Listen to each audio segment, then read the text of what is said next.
If you're looking to join the United States Army, it's important that you find the right job, something you're gonna be happy with, something that you're not gonna hopefully regret, something that you will maybe make a career out of it, or something that you can carry on into the civilian world with the military experience.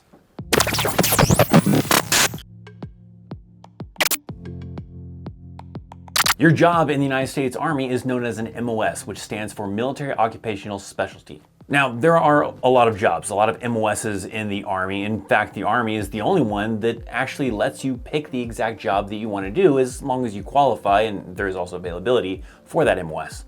Other branches might let you choose something, let's say like the medical field, but maybe not the exact job in the medical field. It'll just be somewhere in the medical field, and then you'll find out later where exactly in the medical field you actually fall under, whereas in the Army, you will know exactly if you're gonna be a nurse, if you're gonna be a dental hygienist, if you're gonna be a physical therapist, whatever, you will know exactly where in that field you will actually be getting your job, as long as, like I said, you qualify for it and there's the availability. So it's important to get the right job or MOS for you. MOSs are divided into 3 categories. That includes combat arms, combat support, and combat service support. Combat arms MOSs or jobs are going to be the ones that are like the highest chance of direct engagement with ground combat. These are like your infantry, your tankers, your scouts, and a few other MOSs, a few other jobs. Now, these jobs do probably require some physical strength, some endurance, as well as the willingness to put up with your squad leader's terrible dad jokes. Combat support MOSs are jobs like intelligence, military police, engineers, and several others that are essential to supporting combat missions. These jobs might have more like technical skills and less physical demand in some areas when compared to combat arms, depending on the specific MOS.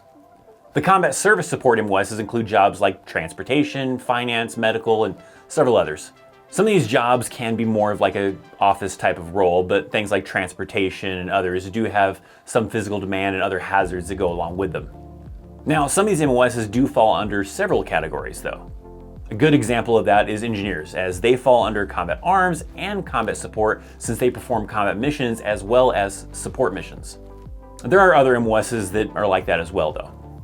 Army MOSs also have specific identifiers that I will be mentioning as well. Things like 11 Bravo, which is infantry, or my old MOS, an 88 Mike, which is a motor transportation operator, essentially a truck driver.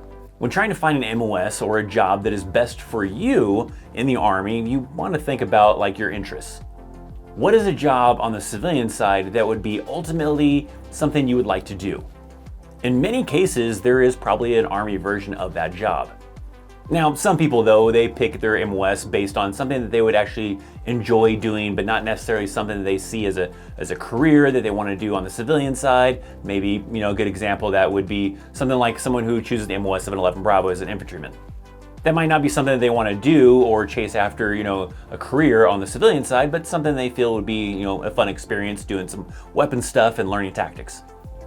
Other factors you might want to consider is physical requirements. Some jobs in the Army can be very physically demanding, such as infantry, scouts, special forces, and many others. Where you have other jobs that are less physically demanding, like human resources, chaplain assistants, and many others. While some jobs in the Army may include a lot of physical demand, some may include very little, there are no jobs that are going to require no physical demand, as every soldier in the United States Army is required to pass the Army Combat Fitness Test, or the ACFT. When looking at potential jobs that might be a good fit for your interests and your goals, you also have to understand that these MOSs have requirements as well. One key requirement is going to be based on your ASVAB score. If you are not familiar with the ASVAB, well, it's essentially a test to make sure that you qualify for joining the military, as well as kind of narrowing down, where your strengths and weaknesses are to determine what kind of job you might be qualified for. And it includes things like math, reading, and some other subjects that kind of evaluate your education level.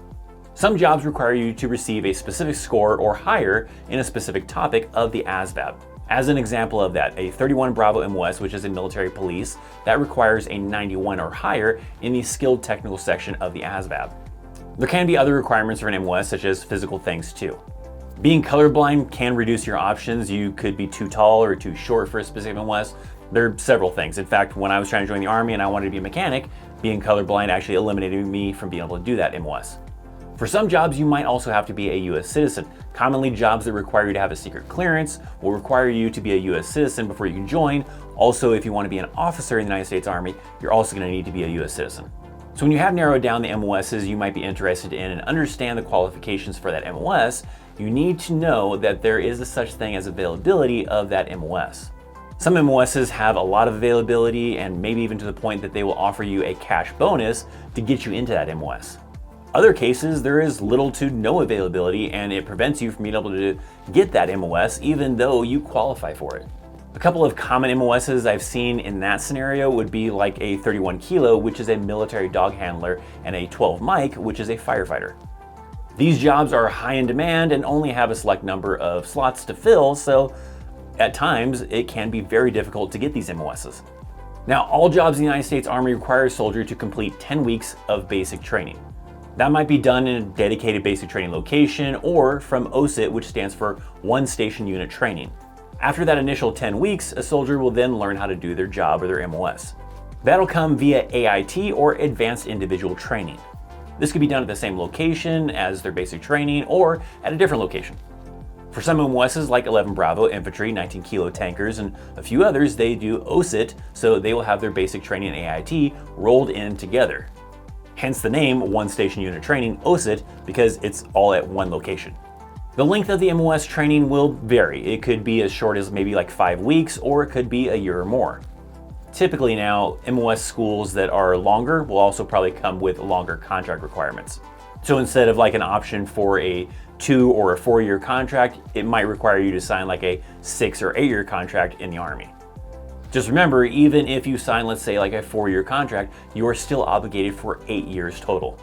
All that means is if you sign a 4-year contract and decide to get out after that 4-year contract is up, then you still have 4 years on IRR, which is inactive ready reserves. Now, while you're on that IRR status, you might be required to do something like maybe a brief class, maybe a drug test or something like that, where they will pay you for your time if you have to do that. Some individuals could have to do that maybe once in a 4-year IRR period, and some might not have to do anything at all. The other key thing is while on inactive ready reserves, if a major conflict was to happen and they are really in dire need of your MOS, they could call you back. Although in the past it has been extremely rare, so the chances of that are pretty small, not impossible, but pretty small. Key thing is to do your research. Prepare questions that you might have for your recruiter. There are a lot of places online that you can find about like MOSs and its requirements, such as the official Army website and visiting, your local recruiting office. Now you can also join my Discord channel in the description box down below and even talk to some verified veterans that we have as a part of the Discord community. Now, what is your dream job or MOS in the Army? I want you to comment down below. I want to know all about it. What is it that you would love to come in the Army and do if you could pick anything in the Army? If I was coming in now with like my current interest type of thing, I'd probably want to be a 25 Victor, which is essentially an MOS that does like video production in the Army. That would probably be pretty cool. I would probably enjoy it, since I enjoy doing it on my spare time anyways, but I think that would be a pretty cool MOS. So let me know though, what is yours? What would you like to do? Now, if you'd like to hear about what I believe are the top 5 MOSs in the United States Army, then you should probably check out this video right here. Check out my links down in the description boxes down below for the Discord, social media, affiliate links. I'm Christopher Chaos. Thanks for watching. Hit that thumbs up, and I'll see you next time. See ya.